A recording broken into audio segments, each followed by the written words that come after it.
The conversation. With the tips of my fingers, I could have touched the end of my grade 7 year. I attended a pre-professional dance program that was far from professional. The teachers were mean, and most of the students were no different. It wasn't necessarily what they did, but rather what they said that was wrong.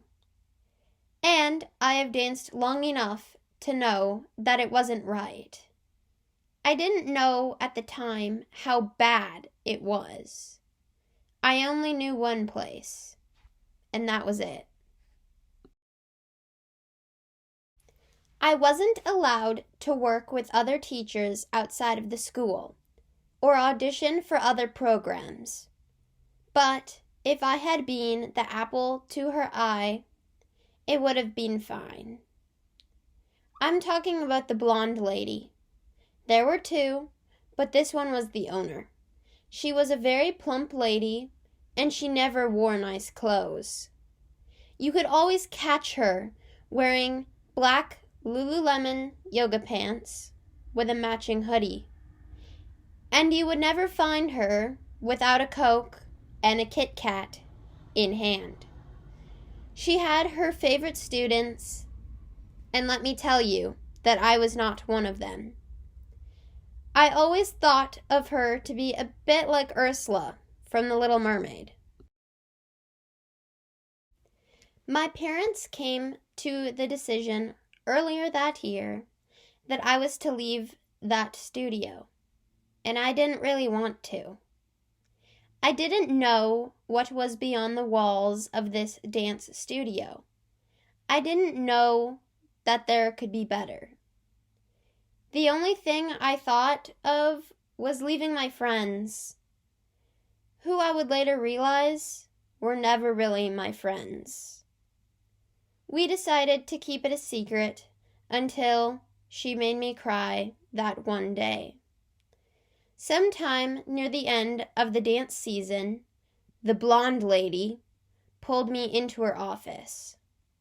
The office was a small room off of the lobby on the 3rd floor of the building.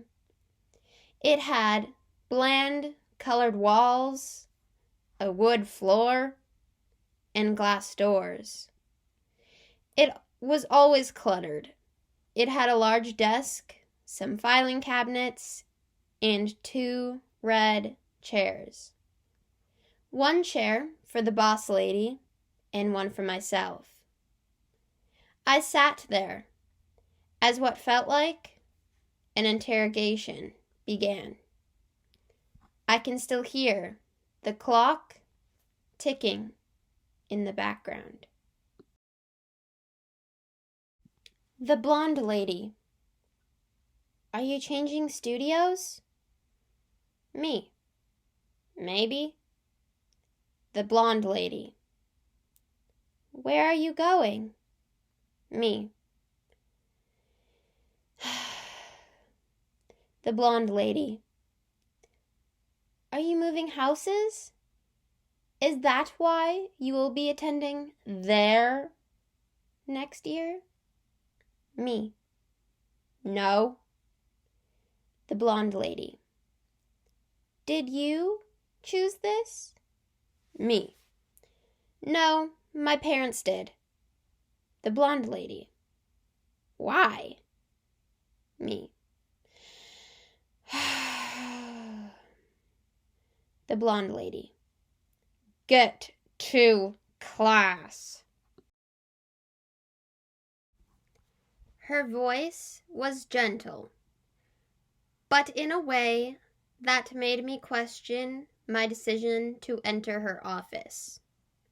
When I decided to allow her to close the door behind me, I didn't know the conversation would go so far south as Antarctica. If I had known, I probably wouldn't have walked into the office. I probably would have broken the glass doors to escape. But of course, that is what I think 5 years after the fact. This conversation should have never happened. Due to the circumstances, the blonde lady should have never talked to me about it. However, I didn't lie once throughout the interrogation. But, for the most part, I found it hard to find the answers in my tangled up brain. Afterward, I went up to my locker and shed a tear. One of the older students was standing by her locker and heard me. She asked me what was wrong, and I came back with, "Nothing's the matter, I'm fine." But it was in some sort of broken English, like my record had snapped in half. I carried on with my day. My outsides said nothing happened, but my insides were gushing waterfalls. In the afternoon, when my mom came to pick me up, she too got a talking to. When we got in the car, she asked me if the blonde lady had spoken to me earlier that day. "Mom, did she talk to you this morning?" "Me? Yep." "Mom, well, what did you say?" I told my mom everything that had happened. She wasn't very happy to begin with, and now her blood was boiling. I knew at this point I had to leave and never look back. It has been 5 years since I have crossed the finish line of my grade 7 year. I continue to be at the studio in which I transferred to, and I continue to be happy. Although I feel that I never got closure, I keep chugging along like a steam train, never looking back. There are moments when I think back to that day in the blonde lady's office, but I have learned to turn that negative thought into a positive one. What they did to me 5 years ago has only made me stronger.